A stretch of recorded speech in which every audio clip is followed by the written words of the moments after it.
শ্বাস নিঃশ্বাস বড় হয় ছেলে শুনে কিনা? ও বাবা তোমার নিঃশ্বাস বড় হয়েছে, আমি দুবাই থেকে মোবাইলের মধ্যে শুনেছি তুমি এলোপ্যাথি খাও, ডাক্তারি চিকিৎসা নিও, যা লাগে আমি দেব। ছেলে রে, দুবাই থেকে যদি বাবার সেই শ্বাস শ্বাস তুমি দেখতে পারো সেটা বড় খতানো। আসেন, বিশ্ব ফুটবল খেলা হলো সেই বিশাল এই আপনার ফ্রান্সে অনেক দেশে, সেই মাঠে ধুলা বালু সহ বল উঠতেছে, খেলোয়াড়রা মারতেছে। বাংলার জমিনে বসে মাঠের সমস্ত অবস্থা দেখা যায় কি যায় না? আরো যেন যায় কি যায় না? ওই ফ্রান্সের ফুটবলের মাঠ মুফতি সাহেবের মাথার সাথে কোনো বাধা আসেনি। 5000 মাইল দূরে আটলান্টিক মহাসাগরের ভিতরে, পানির ভিতরে কর্ণফুলী নদী দেখা যায় টিভির ভিতরে, কিন্তু টিভির ভিতরে এক ফোঁটা পানিও আসেনি। কিন্তু জোয়ার বাড়া আছে, জোরে বলুন জোয়ার বাড়া। এই যে বন্যা যাচ্ছে, তত্ত্বাবধায়ক সরকারের পক্ষ থেকে বন্যা গুণা দেখানো হচ্ছে। আপনি এই পর্যন্ত কোন টিভির ভিতরে এক ফোঁটা পানি পাইছেন? আরো জোরে বলুন পাইছেন? পানির ঢেউ আছে কিনা? আবার খাল বিল ভাঙতেছে ঢেউর কারণে, সেটাও দেখা যায় কিনা? এই ভাঙতে গিয়ে এক ফোঁটা মাটি টিভির আয়না ভাঙি আপনার ঘরে স্থগিত পড়ছে?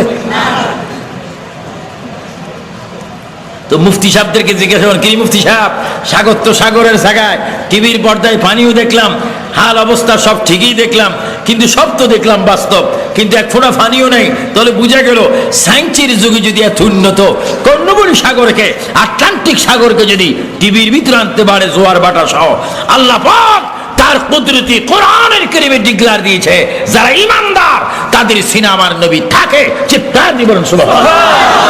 আর একটু জোরে বলি ইয়া রাসূলুল্লাহ। আমরা নবীকে মানতে চাই কি চাই না? আমার নবী যে আসতে পারে আপনাদের বিশ্বাস হয়? আমার ভাই, এই জন্য আপনারা বড় ওলি আল্লাহর সাথে বেশি সম্পর্ক রাখবেন, দেখবেন শয়তানরা আপনাদের ঈমান নিতে পারবে না। কারণ এখানে একটু ভালোবাসা রাখবেন, এখানে শুক্রবার আসবেন, জুমার দিনে আসবেন, বৃহস্পতিবারে আসবেন, বিদেশ যাওয়ার আগে আসবেন, বিদেশ থেকে আসার আগে আসবেন, ছেলে মেয়ের নাম রাখলে আসবেন, আল্লাহর ওলির কাছে যত আসবেন তত লোকসান হবে না, বরং সে লাভ হবে। জোরে বলুন না সুবহানাল্লাহ। কারণ আমির ভান্ডার আসি, শুধু আমি আমির ভান্ডারের কথা বলবো তাই নয়, সমস্ত আউলিয়া কেরামের দরবারে যাওয়া এটা সুন্নি ঈমানদারগণের বড় একটা ইবাদত। জোরে কোন সুবহানাল্লাহ। একটু দুরূদ শরীফ পড়ুন, সালাতুন ইয়া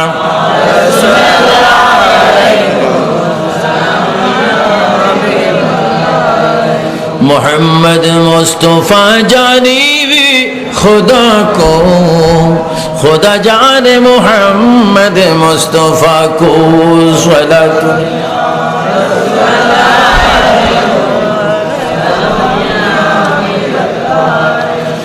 मदीना मदीना हमको पहुंचा दी खुदाया, बहाऊंगा वहाँ आंसू का दरिया। सलातुन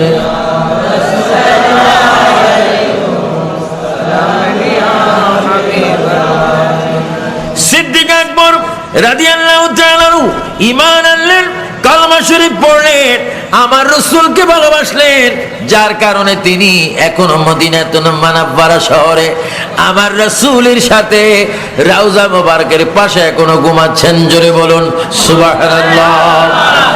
সিদ্দীক আকবর, আপনি নবীর এত প্রিয় কি করে হলেন? তিনি জবাব দিবে, ইহদিনাস সিরাতাল মুস্তাকিম থেকে আমি কি করেছি? আমার নবীকে ভালোবেসে ঈমানটা তাজা করেছে। জোরে বলুন সুবহানাল্লাহ। এজন্য আমরা ঈমান চাই, আমলও চাই। আমলের মধ্যে বড় আমল কি? নামাজ। আরো জোরে বড় বড় আমল কি? নামাজটা ঠিক মতো পড়বেন, নামাজটা ঠিক মতো পড়বেন। নামাজ যদি ঠিক মতো পড়েন, সাইয়্যিদানা আলী রাদিয়াল্লাহু তাআলা আনহু তিনি নামাজ পড়েছেন নবীর মোহাব্বতে, তিনি নামাজ পড়েছেন হুজুরি কলবে, তিনি এমন ভাবে নামাজ পড়েছেন ওনার পায়ের মধ্যে তীর প্রবেশ হয়েছে, তীর প্রবেশ হয়েছিল, তীর বাহির করেছে নামাজের সিজদার মধ্যে। ওনার হাড্ডি, মাংস, রক্ত, ব্লাড, রক সব টুকরা টুকরা হয়েছে তীর বাহির করতে, কিন্তু হযরত আলী বলেন এত ব্যথা পাবার কথা, তীর বাহির করতে গোস্ত বাহির হলো, রক্ত বাহির হলো, হাড্ডি ভেঙে গেল, কিন্তু নামাজের সিজদার মধ্যে ছিলাম, একটু মাত্র আমি খবর পাইনি। চিৎকার দিয়ে বলো সুবহানাল্লাহ। হযরত আলী রাদিয়াল্লাহু তাআলা আনহু নামাজ পড়েছেন নবীর মোহাব্বতে। কার মোহাব্বতে?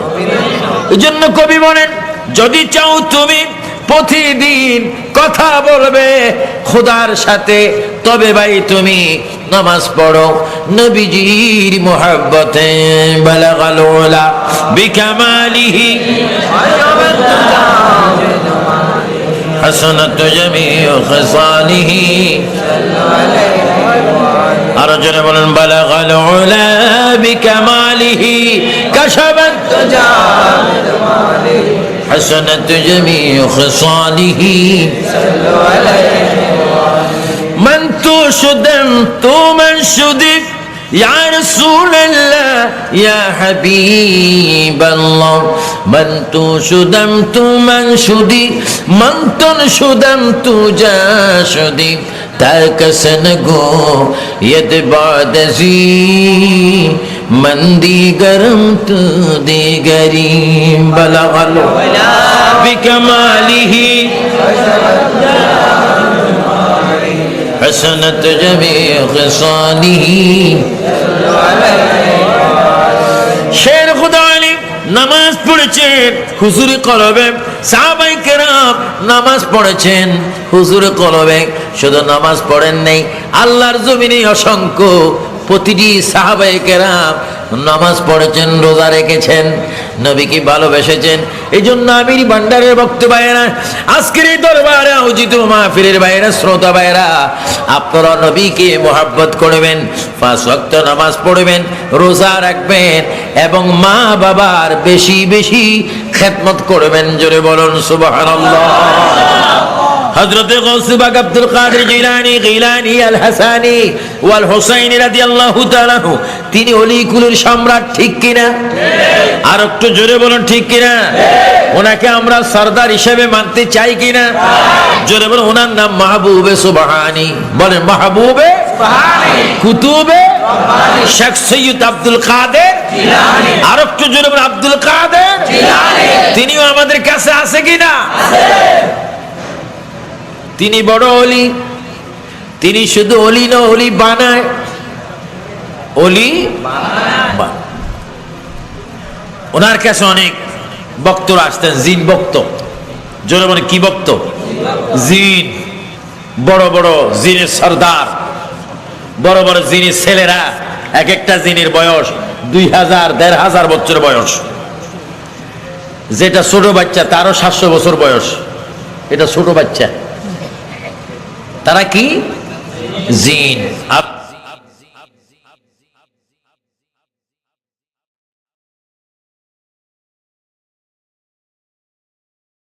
এই কথাটা মানছি, দরবার আমাদেরকে শ্রদ্ধা করতে হবে, ভক্তি করতে হবে, জিয়ারত করতে হবে, আসতে হবে। কিন্তু আল্লাহর পরে, নবীর পরে প্রতিটি সন্তানের কাছে প্রিয় ব্যক্তি, আসল ব্যক্তি, শ্রদ্ধাভাজন ব্যক্তি হচ্ছে, জোরে সরে বলেন, মা এবং বাবা। আরো জোরে মা এবং বাবা। আর একটু জোরে মা এবং বাবা। তার একটি প্রমাণ আমি আপনাদেরকে দিচ্ছি। জনাব সৈয়দ শাহ সুফি মোহাম্মদ মেহরাজুল আলম শাহ আল আমিরি, তিনি হচ্ছেন সৈয়দ কি নুরুল আলম শাহ আমিরির সন্তান। আজকে বাবা দুনিয়াতে নাই, ছেলে কি করেছেন? উরুস করেছেন। বলেন কি করেছেন? তাহলে বাবার প্রতি ছেলের দায়িত্ব আছে কিনা? আরো জরুরি আছে। এই কথাটা মানবেন। উনিও একজন পীর, গতিনিশীন, বাবাকে স্মরণ করে, উনি ওনার বাবাকে স্মরণ করেন, ওনার দাদাকে উনি স্মরণ করেন, আপনার দাদাকে আপনি স্মরণ করবেন, আপনার মাকে আপনি স্মরণ করবেন। হুজুর গৌসে পাকের দরবারে তোহফা নিয়ে, অনেক চিনি নিয়ে, কিশমিশ নিয়ে, বাদাম নিয়ে, জৈতুন নিয়ে, ফল ফ্রুট নিয়ে অনেক মানুষ যখন আবেদন করতেন, আসতেন, হুজুর গৌসুল আজম মাহবুবে সুবহানী বলতেন, তুমি আমার জন্য আপেল এনেছো, আমার জন্য তুমি কমলা এনেছো, আমার জন্য তুমি দই এনেছো, আমার জন্য তুমি জৈতুন এনেছো। আমি তোমার থেকে জানতে চাই, মিথ্যা বললো আমিও বলতে পারবো, তুমি বলো দেখি এই পরিমাণের খাদ্য, এই পরিমাণের ফল তোমার আম্মাকে খাওয়াইছো, তোমার আব্বাকে খাওয়াইছো? যদি বলে না, এই শয়তান আমার দরবার থেকে বের হয়ে যা, তোমার বাবা মার থেকে দোয়া নিয়ে বাকি দোয়া আমার কাছে নিয়ে আসতে পারো। তোমার মা বাবা দিয়েছে তোমাকে জন্ম, আমি তোমাকে দিব তরিকতের সবক, আমার চেয়ে তোমার কাছে মা বাবার হক বেশি। জোরে কোন সুবহানাল্লাহ, আল্লাহু আকবার বলেন। এগুলা বললে ওলি আল্লাহর শান কি কমবে না বাড়বে? আরো জোরে বলেন কি বাড়বে? হুজুর গৌসে পাক মাহবুব সুবহানী পীর হক্কানি আমার নয়নে মনি হযরতে আব্দুল কাদের গিলানি এইভাবে পারিবারিক জীবন থেকে, সামাজিক জীবন থেকে, রাষ্ট্রীয় জীবন থেকে, আন্তর্জাতিক জীবন থেকে, আসমানের নিচে জমিনের উপরে, মাশরিক থেকে মাগরিব, শিমাল থেকে জুনুব, অল বিশ্বে আমার নবীর আদর্শকে ওনার জীবনে প্রতিষ্ঠিত করেছিলেন। চিৎকার দিবেন সুবহানাল্লাহ। আমরা সেই গৌসে পাকের আদর্শ চাই কি চাই না? আমাদেরকে হক্কানি পীরের কাছে আসতে হবে, এটা বাধ্যতামূলক। যার পীর নেই তার পীর শয়তান। আমাদেরকে পীর ধরতে হবে, ওলি আল্লাহর দরবার আসতে হবে। কিন্তু আসতে গিয়ে মা বাবার সাথে বেয়াদবি করা যাবে না। আরো জোরে বল, মা বাবার সাথে বেয়াদবি করা, মায়ের হক আদায় করতে হবে কি হবে না? আসতে গিয়ে মা বাবার সাথে বেয়াদবি করা যাবে না। আরো জোরে বল, মা বাবার সাথে বেয়াদবি করা, মায়ের হক আদায় করতে হবে কি হবে না? বাবার হক আদায় করতে হবে কি হবে না? বাবার পায়ের নিচে বেহেশত, রাসূল করিম সাল্লাল্লাহু আলাইহি ওয়াসাল্লাম বলেছেন একবার, মায়ের কদমের নিচে বেহেশত নবী বলেছেন 3 বার। এজন্য শয়তান সন্তান ডক্টর হোক, ডাক্তার হোক, সিভিল সার্জন হোক, আর্মি হোক, মেজর হোক, প্রধান উপদেষ্টা হোক, মন্ত্রী হোক, ওসি হোক, ডিসি হোক, বড় আলেম হোক, প্রত্যেকটি সন্তানের মায়ের পায়ের নিচে, বাবার পায়ের নিচে সন্তানের বেহেশত। চিৎকার দিবেন সুবহানাল্লাহ। এই বিশ্বাস আমাদের হয় কি হয় না? আগামী মাহে রমজানে যাদের মা বাপ রয়েছেন তাদের মা বাবা নিয়ে আমরা ইফতার করতে চাই কিনা? সেহরি খাইতে চাই কিনা? না মা বাবাকে ফেলে গোসা করে নিজের স্ত্রীকে নিয়ে ইফতার করবেন? খবরদার, অনেক সন্তান মায়ের সাথে গোসা করে বিবির কারণে কথা বলে না। খবরদার, তুমি ইফতার করছো, তোমার রোজা আল্লাহর দরবারে কবুল হওয়ার কোনো কারণ নেই। মা তোমার বেজার হয়ে রয়েছে, বাবা তোমার উপর কষ্ট নিয়েছে, এজন্য মা বাবার খেদমতকে আপনাকে ঠিক করতে হবে, ওলি আল্লাহর দরবারও আসতে হবে। এজন্য আবু সুফিয়ান আবিদি আল কাদিরির বক্তব্যের মধ্যে অল বিশ্বে আমি বলে থাকি, আল্লাহর ইবাদত, নবীর মুহাব্বত, মা বাবার খেদমত, কোরআনের তেলাওয়াত, মাজারের জিয়ারত। চিৎকার দিয়ে বলেন সুবহানাল্লাহ। আমি যখন বলবো আল্লাহর, আপনারা বলবেন ইবাদত আল্লাহর। আর একটু জোরে বলেন আল্লাহর, নবীর মুহাব্বত, আরো জোরে নবীর, মা বাবার, মা বাবার, কোরআনের তেলাওয়াত, বলেন কোরআনের, কোরআনের, মাজারের, আরো জোরে মাজারের, জোরে বলেন মারহাবা। এগুলো আমরা সুন্নিরা চাই কি চাই না? আমি একজন আহলে সুন্নাত ওয়াল জামাতের কেন্দ্রীয় পরিষদের একজন খাদিম হিসাবে, আন্তর্জাতিক সম্পাদক হিসাবে আমার সুন্নি জনতার কাছে, আমার বাংলাদেশি সরল মনা কৃষক শ্রমিকদের কাছে আমার দাবি, আমি মুসলমান, আপনি মুসলমান, আমাদের ইমানি দায়িত্ব আল্লাহর ইবাদত, নবীর মুহাব্বত, মা বাবার খেদমত, কোরআনের তেলাওয়াত, মাজারের জিয়ারত, এগুলা যদি আমরা ঠিক রাখি ইনশাআল্লাহ আমাদের কাছে শয়তান আসতে পারবে না। আরো জন শয়তান আসতে পারবে? শয়তান যার কাছে আসতে পারবে না সে নামাজ পড়ার সুযোগ আছে কিনা? রোজা রাখা কিছু মানুষ আছে হাফ রোজা, হাফ জোহরের পর ইফতার। জোরে মানে কিসের পড়ে? তো ইফতার করছে কি দি জানেন? একটা মাত্র সিগারেট দি, দরজা বন্ধ করে সিগারেট মারলেন, টান দিলেন, স্ত্রী সামনে এসে জিরবায় কামড় দিয়ে বললেন, স্বামী গো, আমি আপনার স্ত্রী, এক গ্লাস পানিও খুঁজি খাইলেন না, এক প্লেট ভাত খাইলেন না, বিড়ির নেশায়, সিগারেট, গোল্ড লিফ বেনসনের নেশায়, হুক্কার নেশায় আপনি রোজাটা ছেড়ে দিয়েছেন। স্বামী ফতুয়া দিচ্ছে, তুই জানো স্যার, আমি জানি, আর কেউ জানে না। আল্লাহ দেখলে দেখুক, না দেখলে না দেখুক। জোরে বলুন না নাউযুবিল্লাহ। আপনাদের বেরের নেশায় রোজাটা বাদ দিয়েছেন, আল্লাহ দেখে কিনা? নবী দেখে কিনা? আমার ভাইয়েরা, এই কার করবেন না। কয় শুকনা জিনিস খাইলাম আর বাহির করলাম, কই এখান দিয়ে টান দিলাম, এখান দিয়ে বিরিক ফেলির দুবার মতো বাইর করে দিলাম, এটা রোজা ভাঙে নেই। আমার ভাইয়েরা খবরদার। আর আপনি এই যে রোজা রাখবেন, বড় ক্লান্ত, অসুস্থ, অনেক দুর্বল, অনেক ডায়াবেটিস রোগী, অনেকের বুকে ব্যথা, অথচ রোজা ছিলেন। রাত্রের 3:30টায় সেহরি খেয়ে আবার ফজরের নামাজ পড়লেন, কর্মজীবন করলেন, আবার জোহর পড়লেন, আসর পড়লেন, ক্লান্ত। এই যে রোজার অবস্থায় ফজর, আসর, জোহর এই নামাজগুলো আপনি পড়ার জন্য ওযু বানাইলেন, পানির পিপাসায় কলিজায় পানির সাগর খেতে চায়, অথচ 3টি কুলি করার সময়, 1টি কুলি করার সময় এক ঢোক পানি যদি নিচের দিকে চাপ দিয়ে খাইতেন, পৃথিবীর কোন আর্মি বাহিনী, কোন বন্ধু বান্ধব জানতো না। অথচ আপনি পানি নিয়ে খেলছেন, ভিতরে ঢুক গিলে খাচ্ছেন না। আল্লাহ বলে, রহমতের ফেরেশতারা সাক্ষী থাক, আমার বান্দা পানির পিপাসা অস্থির, কলিজা শুকিয়ে গিয়েছে, দেখ পানি নিয়ে খেলছে, পানি গালে নিয়ে কুলি করতেছে, এক ডোক পানি ভিতরের দিকে দিচ্ছে না। তোমরা সাক্ষী থাকো, আমার বান্দা আমাকে বিশ্বাস করেছে, পানি খাইনি। এই সবর এখতিয়ার করার কারণে আমি আল্লাহ আমার এই বান্দার সাথে হাসরের ময়দানে দেখা করব। জোরে কোন সুবহানাল্লাহ, আল্লাহু আকবার। আমরা রোজা চাই কি চাই না? সবাই 2 হাত তুলে ওয়াদা করেন, রোজা চাই কি চাই না? আমিন বলে না। এজন্য আল্লাহর হস্তে আপনারা রোজাগুলা ঠিক মতো রাখবেন, এবং এই যে যাকাতগুলা ঠিক মতো আদায় করবেন। আমি ওই দিন লন্ডনে বলেছিলাম, সবে মেরাজের দিন যাকাত দিতে হবে। অনেক লন্ডনের ভাইরা কোটি কোটি মিলিয়নের টাকার মালিক, কিন্তু হিসাব করে যাকাত নাই অনেকে। যাকাত হিসাব করে দিতে হবে।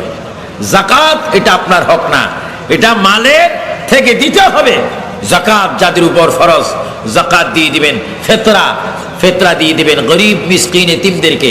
খবরদার, যারা নবীর বিরোধী, ওয়াহাবি, খারিজি, এদেরকে ফেতরা, যাকাত, সামরার পয়সা কোনো কিছুই দিবেন না। কারণ যারা নবী মানে না, তারা নবীওয়ালাদের যাকাত পাওয়ার অধিকার রাখে না। আলহামদুলিল্লাহ কোন? আপনার কোনো বেজার হয়েছেন? আরো জন বেজার হয়েছেন? বাবা আমিরুজ্জামান শাহ রহমাতুল্লাহ আলাইহি, তিনি কি ওয়াহাবি না সুন্নি? আমরা কি? আরো জন আমরা কি? সুন্নিদের সাথে নবীর সাথে সম্পর্ক আছে কিনা? আমরা নবীওয়ালা হতে চাই কিনা? নবীর জন্য জীবন দিতে চাই কিনা? নবীর সুন্নত চাই কিনা? নবীর আদর্শ চাই কিনা? জোরে বলুন মারহাবা। যেন নামাজটা ঠিক মতো পড়বেন, মা বাবার খেদমত করবেন, এবং জিয়ারত। যদি মা বাবা না থাকে, জাহান্নামের দরজা রমজানে কি বন্ধ, বেহেশতের দরজা খোলা। আপনার মা নাই, বাবা নাই, আপনি মায়ের কবরের পাশে গিয়ে একটু দাঁড়িয়ে 2 হাতটা আকাশের দিকে দিয়ে একটু আল্লাহর সাথে কথা বলবেন। এই বলে রব্বির হামহুমা, বলেন রব্বির হামহুমা কামা রব্বায়ানি সগীরা। আবার জোরে বলুন রব্বির হামহুমা কামা রব্বায়ানি সগীরা। আয় আল্লাহ, আমার আব্বা নাই, আয় আল্লাহ আমার মা নাই, আয় আল্লাহ আমার এই মা দুনিয়াতে আমাকে পেটে নিয়েছেন, বুকের দুধ খাওয়াইছেন, আয় আল্লাহ আমার বাবা আমাকে জন্ম দিয়েছেন, আজকে বাবা মা হাজার হাজার মন মাটি বুকের মধ্যে নিয়ে কবরে ঘুমাচ্ছে। আল্লাহ রে, আযাবে আছে না শাস্তিতে না শান্তিতে আছে আমরা জানি না।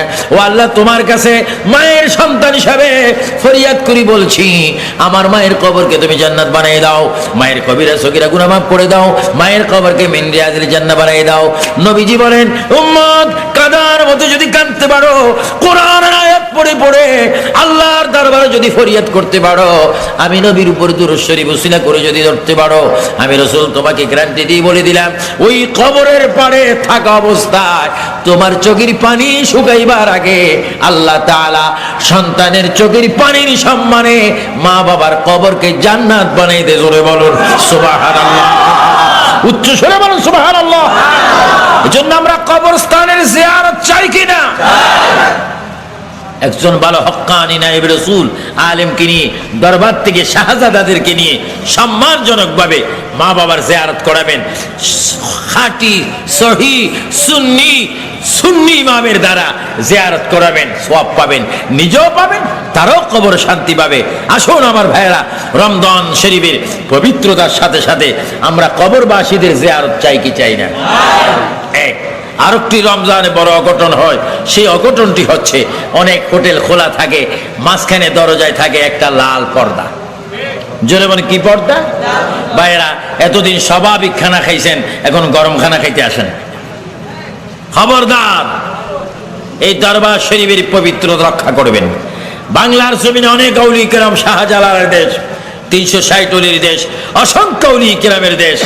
এই দেশের মুসলমানগণ কোন দোকান যেন দিনের বেলায় খোলা, চায়ের দোকান, হোস্টেল, কারণ মানুষ শয়তানের বন্ধে পড়ে দোকান খোলা থাকলে খেতে যাবে। আল্লাহ পাক সমস্ত দোকানদারকে রমজানের পবিত্রতা রক্ষা করে হোটেলগুলা বন্ধ যদি 1 মাস রাখে, আল্লাহ যেন বাকি 11 মাস এই 1 মাসের ব্যবসা আরো বরকত দান করে দেয়। জোরে বলুন আমিন। আর একটু জোরে বলুন না আমিন। আমরা রমজানের পবিত্রতা চাই কিনা? রমজানের দোকান খোলা থাকুক, চায়ের দোকান, হোটেল, এটা কি আমরা চাই? আল্লাহ পাক আমাদের সকলকে মুহাম্মদ রাসূলুল্লাহ সাল্লাল্লাহু আলাইহি ওয়াসাল্লামের আদর্শের সৈনিক হয়ে রমজানের রোজা রাখার তৌফিক দান করুক। সবাই উচ্চ স্বরে বলুন আমিন। হযরতে নুরুল আলম শাহ আমিরি রাহমাতুল্লাহ উরুস শরীফ, তিনি হচ্ছে বাপ ছাড়া আল্লাহ সন্তানদের দুনিয়ায় একটা নজির দেখাইতে চান, নিদর্শন কায়েম করতে চান। আল্লাহ মা বাপ দিয়া যেমন সন্তান দিতে পারে, বাপ ছাড়া আল্লাহ সন্তান দিয়া দুনিয়ায় দেখাইতে চান। সৃষ্টিকর্তা হলেন আল্লাহ। জোরে বলেন কে? রব্বুল আলামিন ডেকে বলেন, তুমি তোমার বিবির সাথে মেলামেশা করলে আর মনে করলে তুমি মনে হয় সন্তানের বাবা হয়ে গেলে। আসলে মেলামেশা করলে সন্তানের সৃষ্টিকর্তা হওয়া যায় না, সন্তানের বাবা হওয়া যায় যদি সন্তান হয়, আর যদি না হয় তাহলে কি বাবা হওয়া যাবে? আল্লাহ রাব্বুল আলামিন কোরআন হাকিমের মধ্যে বলেন, কি বলেন? বিসমিল্লাহির রহমানির রহিম। আফারাআইতুম মা তুমনুন আআনতুম তাখলুকুনাহু আম নাহনুল খালিকুন। এক ফোঁটা নাপাক পানি মনি বিবির পেটের মধ্যে দিয়ে মনে করতে পারো তুমি সন্তানের সৃষ্টিকর্তা না। ওই এক ফোঁটা নাপাক পানির মধ্যে সুন্দর পুরীর মতো সুরত দিছি আমি আল্লাহ। জাহাত মত পারা সুরতে চুপড়ি কেকার দাস্তে বড় আব সুরত গড়ি। পৃথিবীর কোন কিসের ক্ষমতা নাই পানির মধ্যে নকশা করতে পারে, কিন্তু আমার আল্লাহ রাব্বুল আলামিন পানির মধ্যে নকশা করে দিলেন। কত সুন্দর সুরত। লাকাদ খালাকনাল ইনসানা ফি আহসানি তাকবীম। ভাইরা আমার, একটু সামনের দিকে চলি। আল্লাহ রাব্বুল আলামিন বলেন, মরিয়ম রে, তোমার মন খারাপ করে লাভ নাই। তোমার জন্মের পূর্বে শুধু নয়, ওয়াকানা আমরাম মাকদিয়া, পৃথিবী জন্মের 50,000 বছর পূর্বে যখন আরশে মওলা পানির মধ্যে ভাসমান ছিল, ওই সময় সমস্ত মাখলুকের কাতাবাল্লাহু তাকাদিরাল খালকি ওয়াকানা আরশুহু আলাল মা। যে সময় আল্লাহর আরশে মওলা পানির মধ্যে ছিল, ওই সময় লেখা হয়ে গেছে, মরিয়ম তোমার স্বামী ছাড়াই তোমার পেটে সন্তান আসবে, কাজে আপত্তি করে লাভ নাই। ওয়াল কদরি খায়রিহি ওয়া শাররিহি মিনাল্লাহি তাআলা। ঠিক আছে ভাই জিবরিল, আমি রেডি, আমার কি করা লাগবে? বলে, মরিয়ম তোমার জামা কাপড় এখন ভিজা আছে, তুমি তোমার এই কামিজের বোতামটা খুলে দাও। জিবরাইলের সামনে মরিয়মের ভেজা কামিজের যদি বোতাম খুলে, তাহলে কি জিবরাইলের কোনো গুনাহ, মরিয়মের গুনাহ হবে? আগেই বলে লিখছি, জিবরাইল পুরুষ না নারী, নারীও না পুরুষও না, কাম ভাবও নাই। কাজী তাও আল্লাহর নির্দেশে জিবরাইল আসছে। কামিজের বোতাম যখন খুলেছে, জিবরাইল একটা ফু দিয়েছে, ফুৎকার দিয়েছে, মরিয়মের কাজ শেষ। শুকনা জামা কাপড় পরে বাড়ির দিকে চলে গেল। খালার কাছে পর্যন্ত বলে না, খালুর কাছে পর্যন্ত বলে না। 1 মাস যায়, 2 মাস যায়, 3 মাস যায়, 4 মাস যায়, 5 মাস যায়, 6 মাস যায়, তাও খালার কাছে বলে না, খালুর কাছে বলে না। জিজ্ঞাসা করতে পারেন, হুজুর 6 মাস চলে গেলে তাও কি মরিয়মের পেটের সিমটম দেখে খালু বুঝতে পারে নাই? মুফাসসিরিন কেরাম বলেন, 2 জন মহিলার পেটের উপরে আল্লাহ পর্দা ফালিয়ে রেখেছিলেন। এই 9 মাস পর্যন্ত তার পেটে এমন পর্দা আল্লাহ লাগাইছিলেন, দুনিয়ার মানুষ কেউ তার পেট উঁচু দেখতে পায় না। যেরকম সুবহানাল্লাহ। কয়জন মহিলা? 2 জন। একজন মুসা কালিমুল্লাহর আম্মা, আর একজন হলো হযরত ঈসা রুহুল্লাহর আম্মা। 70,000 সন্তান হত্যা করেছিল ফেরাউন, এজন্য পেটটা গোপন রেখেছিলেন আমার আল্লাহ। তারপরে কোন ঘটনা ঘটলো আল্লাহ রাব্বুল আলামিন বলেন ফাহামালাতুহু ফান্তাবাযাত বিহি মাকানান কাসিয়া ফাজাআল মাখাদু ইলা জিযিন নাখলাম قالت يا ليتني مت قبل هذا وكنت نسيا منسيا صدق الله مولانا العظيم। এই দুই আয়াতের আলোচনা করেই আপনাদেরকে বিদায় দিব। ফাহামালাতুহু, মরিয়মের পেটে সন্তান এসে গেছে। ফান্তাবাযাত বিহি, পেইন শুরু হয়ে গেল। কি করবে, পেট তো খালাও দেখে নাই, খালুও দেখে নাই। সন্তান যদি হয় কি জবাব দিব? পেইন, সম্ভাবনা, সন্তান সম্ভাবনা। এখন সন্তান হলেই খালার কাছে, খালুর কাছে কি জবাব দিব? খালার বাসার থেকে দূরে বায়তুল্লাহ নামক একটা খেজুরের বাগান আছে, খ্রিস্টানদের বর্তমানে সম্মানের জায়গা, যেটা বায়তুল্লাহ নামক জায়গা। খেজুর গাছের তলায় মরিয়মের প্রসব ব্যথা ও পর্যন্ত নিয়ে গেছে। মাকানান কাসিয়া, দূরে চলে গেছে। কোন জায়গায়? ফাজাহাল মাখাজ, মাখাজ একটা ব্যথার সাথে যেন মৃত্যুর সাথে পাঞ্জা লড়তেছে। মরিয়মের মুখ থেকে হঠাৎ একটা কথা বের হয়ে গেল, ইয়া লাইতানি মৃত্যু কাবলা হাযা, কত ভালো হতো যদি আমার সন্তান প্রসবের আগে আমি মারা যেতাম। ওয়া কুনতু নাসিয়াম মানসিয়া, জীবনের সব অতীতের ব্যথার কথা এবং অতীতের কথা ভুলে যেতাম। দুই কারণে মরিয়ম মৃত্যু কামনা করেছিল। মৃত্যু কামনা করা মানুষের জন্য জায়েজ নাই। মৃত্যু কামনা কেন করবেন? আমার আল্লাহ দুনিয়া পাঠাইছেন ইবাদত করার জন্য। জোরে কোন সুবহানাল্লাহ। বন্ধুগণ খেয়াল করেন, মরিয়ম প্রসব ব্যথা সহ্য করতে পারে না। একবার গাছের ডাল ধরে বসে আর একবার দাঁড়ায়। সে মৃত্যু কামনা কেন করলেন? এই মাত্র আমার সন্তান হবে। লোকজন যদি জিজ্ঞাসা করে, মরিয়ম রে তুমি তো বেহেশতি খোরাক খাইছো, মরিয়ম তুমি না এত ভালো মহিলা, সন্তান পাইলে কোন জায়গায়? সন্তান তুমি কোন জায়গার থেকে? আল্লাহ তোমার তো স্বামী নাই, আল্লাহ কেমন করে সমাজে আমি মুখ দেখাবো? সবচাইতে বেশি ভালো হয় যদি এখন আমি মরে যেতাম, কোনো বালা মুসিবত আমার গ্রহণ করা লাগতো না। জিকির করেন লা ইলাহা ইল্লাল্লাহ, লা ইলাহা ইল্লাল্লাহ, লা ইলাহা ইল্লাল্লাহ মুহাম্মাদুর রাসূলুল্লাহ। থামেন আর 2 মিনিট, নড়াচড়া করেন না। ওখানে কি হয়েছে? টুল পড়ে গেছে নাকি? আচ্ছা ঠিক আছে, আমার দিক তাকান বাবারা। মরিয়ম 2 কারণে মৃত্যু কামনা করেছিল। 1 নম্বর কারণ, সন্তান হলে মুখ দেখাবো কেমন করে। 2 নম্বর কারণ, আমার আম্মাজিরা, আমরা যারা পৃথিবীর বুকে এসেছি ভাই, কেউ তো মাটি ফুরে পৃথিবীতে আসি নাই, সবাই তো মারপেট হয়ে দুনিয়ার বুকে এসেছি। দুনিয়ার মুখ অতক্ষণ পর্যন্ত দেখতে পারতাম না যদি আমাদের আম্মাজান আর আব্বার মাধ্যম আমরা না হতাম। আমার বন্ধুগান, মার যখন সন্তান প্রসবের সম্ভাবনা হয়ে যায়, মা যখন প্রসব করতে আঁচু ঘরে যায়, মা যখন প্রসবের ঘরের দিকে চলে যায়, যাওয়ার আগেই কি করে? যাওয়ার আগেই স্বামীর বাড়ির থেকে কিন্তু বাবার বাড়ি চলে আসে। এটা কিন্তু নিয়ম। কেন নিয়ে আসে? বাপ মা কিন্তু মেয়েটাকে বেশি ভালোবাসে। মা ডেকে বলে, প্রাণের স্বামী আমার বড় বেটির বিয়ে হয়েছে, সন্তান সম্ভাবনা আমার বেটি, 8 মাস পার হয়ে যায়, দেরি করেন না, আমার কন্যাকে আমার বাড়িতে এনে দেন। কত মেয়ে সন্তান, কত মেয়ে মানুষ সন্তান প্রসব করতে যায়, মারা যায়।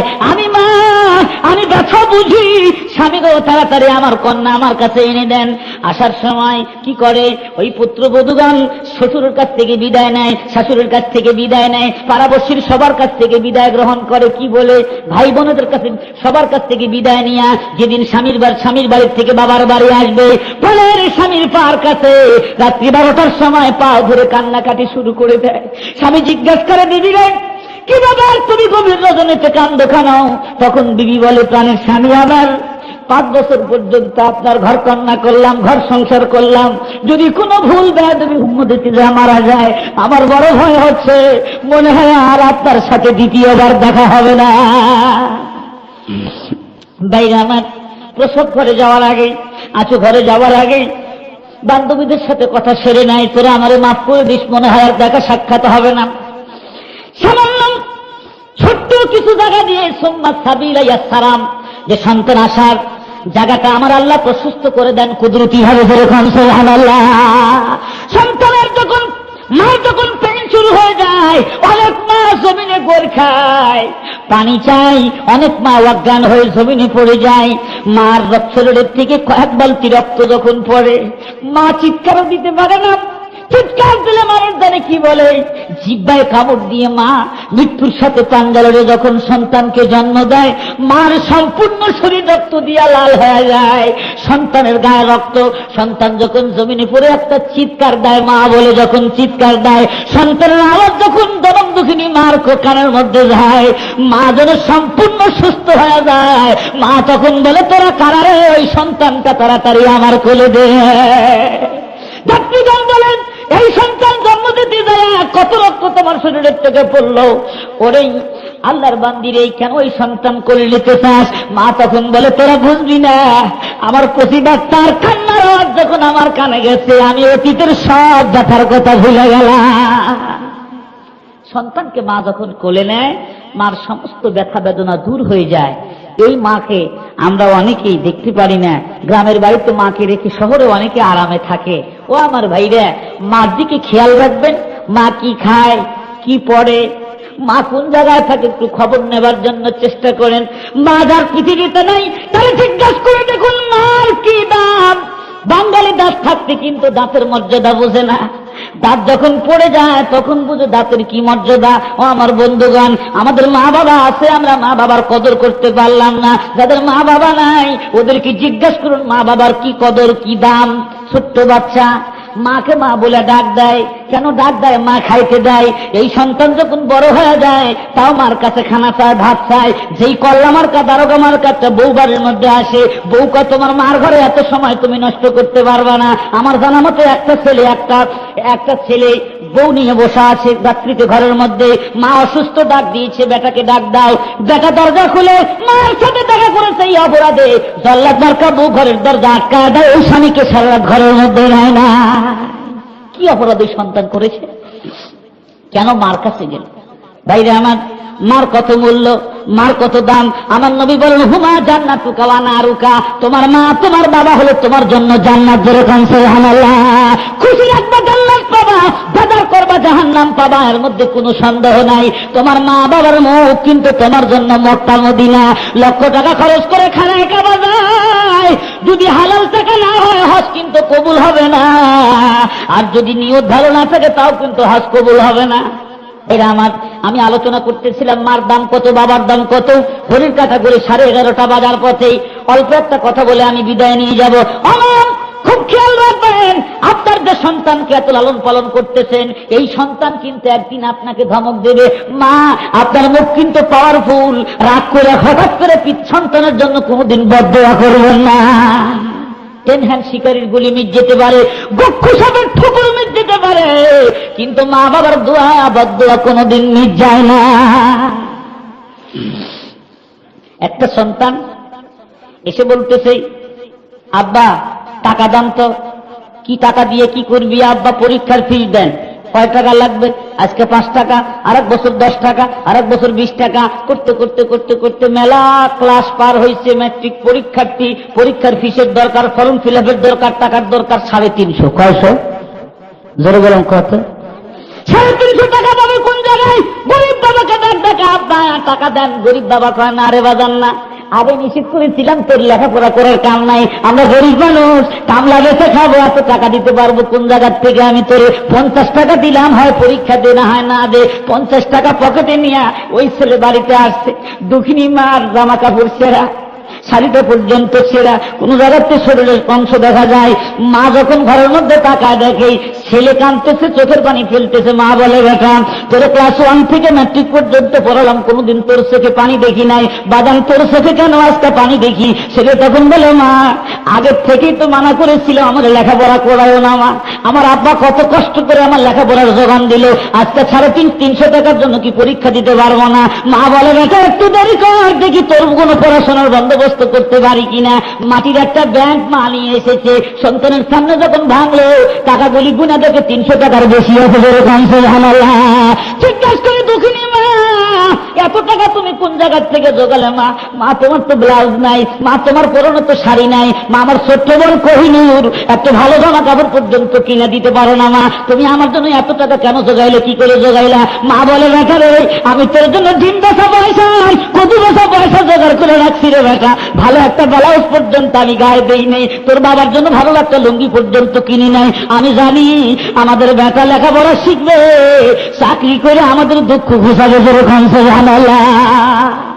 মার কদমে হাত দিয়ে ম্যাট্রিক পরীক্ষার্থী সন্তান মাকে বলে, মা তোমার কদমে হাত রাখলাম মা, তুমি আমাকে দোয়া করবে মা, আল্লাহ যেন পরীক্ষায় পাশের তৌফিক দেয়।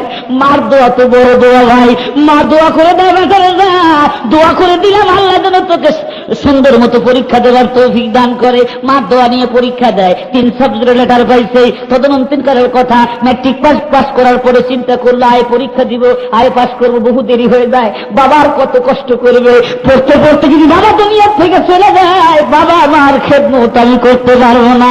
সামান্য 1000 টাকা বেতনে ঢাকায় চাকরি পেল, 1 মাস পর মার চিঠি এসছে, বাবা তুমি তাড়াতাড়ি বাড়ি চলে আসো, আমার শরীর ভালো না। চিঠির উত্তর দেয়, মা 1 মাস পর ঈদের ছুটি পাচ্ছি গো মা, ঈদের মার্কেট করে নিয়ে বাড়ি যাব।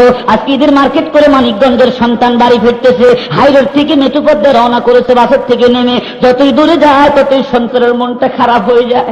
কি ব্যাপার, আমার মন কেন দুর্বল হয়? আজকে তো আমার খুশির দিন, আমার মাকে নতুন শাড়ি আজকে আমি পরায় দেবো, আমার বাবাকে সুন্দর লুঙ্গি পরায় দিব, ছোট্ট বোন কোহিনূরের গায়ে নতুন জামা কাপড় পরায় দিব। মন কেন দুর্বল? দুর্বল হবার কারণ আছে ভাই, মার রক্তের সাথে সন্তানের রক্তের একটা সম্পর্ক আছে। মা যখন বিপদে পড়ে, দুনিয়ার কোন মানুষ যদি না জানে, সন্তান সন্ততির রক্তের মধ্যে তখন একটা শিহরণ সৃষ্টি হয়। দূরের থেকে দেখে কি ব্যাপার, কই যায় তারা? আমার গ্রামের মানুষ তাকায় দেখে কতগুলা মানুষ একটা খাসি কান্দে করে নিয়ে কারো দেবে গোরস্থানের দিকে চলে যায়। কে যায় গোরস্থানের দিকে? যত নিকটে যায় চোখ থেকে পানির ফোঁটা বন্যার মতো আসতেছে। কি ব্যাপার, কারা যায়? লক্ষ্য করে দেখে ওই তো আমার ছোট বোন কোহিনূর মা মা বলে চিৎকার দিতে দিতে খাটির পিছনে পিছনে চলে যাচ্ছে। ভাইকে দেখার সাথে সাথে বোন কোহিনূর ছুটে এসে ভাইয়ের গলা ধরে বলে, ভাইজান মা যখন গতকাল মারা যায়, মা বারবার বলে, বেটা রে তোর চাকরির টাকার দরকার নাই রে বেটা, একটা বার তুই আমার বাসায় অন্তিমকালে আমি তোর মুখের একটা কথা শুনে কবরে যেতে চাই। ভাইজান গতকাল আপনি কেন আসলেন না? সেন্সলেস হয়ে গেছে ছেলেটা। হুঁশ আসার পর মার কাফনের কাপড়টা মুখের থেকে সরায়া মার সামনে ডাক বলে, মারে জীবনে কোটি কোটি টাকা কামাই করবে মা চাকরি করে, মা তোমার টাকা ছাড়া জীবনে পরীক্ষা দিতে পারতাম না রে মা, তোমার ডিম বেচা পয়সা কচু বেচা পয়সা দিয়ে পরীক্ষা দিয়ে আমি আজকে টাকা কামাই করলাম। মা টাকায় দেখো তোমার জন্য কত সুন্দর শাড়ি আনছি রে মা, মা টাকায় দেখো কত সুন্দর জামা কাপড় তোমার জন্য আনছি। মা তুমি জবাব দিয়ে দাও, আমার হালাল টাকা আমি কারে খাওয়াবো? মা তুমি জবাব দিয়ে দাও। যুবক ভাইরা আমার, মা চলে গেলে আর কেউ আপনার কাছে দাবি করবে না, বাগান আমাকে অমুক জিনিস নিয়ে এসে খিলাও, অমুক জিনিস নিয়ে এসে খিলাও। মা বাবা বেঁচে আছে যাদের ভাই, যেন সন্তান প্রসব করতে যায় মরিয়মের যেমন কষ্ট হয়েছিল তাই মৃত্যু কামনা করেছিল, আমাদের আম্মারা কষ্ট করেছিল। কাজে মার মনে দুঃখ দিবেন না, মা বাবার মুখ কিন্তু মক্কা মদিনা। আল্লাহ তাবারাকা ওয়া তাআলা আমাদের সবাইকে মা বাবার খেদমত করার তৌফিক দান করুন। আমার মা বোনদেরকে পর্দানিশীন স্বামী ভক্তা বানান। সবাই জোরে বলেন আমিন। আল্লাহুম্মা সাল্লি আলা সাইয়্যিদিনা মাওলানা মুহাম্মদ ওয়া আলিহি ওয়া আসহাবিহি ওয়া বারিক ওয়া সাল্লিম। আল্লাহুম্মা সাল্লি আলা রূহি মুহাম্মাদিন ফিল আরওয়াহ ওয়া আলা জাসাদি মুহাম্মাদিন ফিল আজসাদ ওয়া আলা কবরি মুহাম্মাদিন ফিল কুবুর। আল্লাহুম্মা আমিন। ربنا ظلمنا أنفسنا وإن لم تغفر لنا وترحمنا لنكونن من الخاسرين.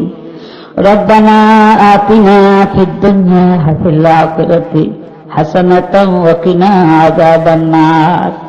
يا الله রাত প্রায় 11:30 বেজে গেছে মাওলা, তোমার বান্দাবন্দি আরামের ঘুমকে হারাম করে তোমার কোরআন শোনার জন্য যারা এতক্ষণ পর্যন্ত বসা ছিল, আল্লাহ গুনাহ মাফ না করা পর্যন্ত রহমতি সামিয়ানার বাইরে আমাদের নিও না। ইয়া আল্লাহ মা যদি রাগ হয় আব্বার কাছে যাওয়া যায়, আব্বা যদি রাগ হয় মার পাশে এসে দাঁড়ান যায়। তুমি তো একা মাওলা, তুমি যদি রাগ হও আমরা কার কাছে যাব? ইয়া আল্লাহ, দুনিয়ার কোন সন্তান যদি মাকে পিটন দেয়, মা রাগ করে কয় তোর মতো সন্তানের মুখ আমি দেখতে চাই না, তুই আমার বাসার থেকে চলে যা। সন্তান 10 বছর বাইরে থাকার পর মাকে খুশি করার জন্য বাড়ি আসে, হঠাৎ মার পাও জড়ায় ধরে বলে, মা অন্যায় করেছি রে মা, তোর গায়ে পিটন লাগাইছি, মা তুই আমারে মাফ করে দে। মা যখন দেখে সন্তানের চোখের মধ্যে পানির ফোঁটা, মা অতীতের সব ব্যথার কথা ভুলে গেল, সন্তানকে বুকে জড়ায় ধরতে। ইয়া আল্লাহ, মাহফিল আয়োজন যে যুবকেরা করেছিল, যারা বাঁশ দিয়ে, কাঠ দিয়ে, সামিয়ানা দিয়ে, টাকা পয়সা দিয়ে সহযোগিতা করেছেন, কঠিন কিয়ামতের দিনে তুমি এদের সাহায্যকারী হও। সুবহান রাব্বিকা রাব্বিল ইজ্জাতি আম্মা ইয়াসিফুন ওয়া সালামুন আলাল মুরসালিন ওয়ালহামদুলিল্লাহি রাব্বিল আলামিন। সবাই আমার সালামের জবাব দিন, আসসালামু আলাইকুম।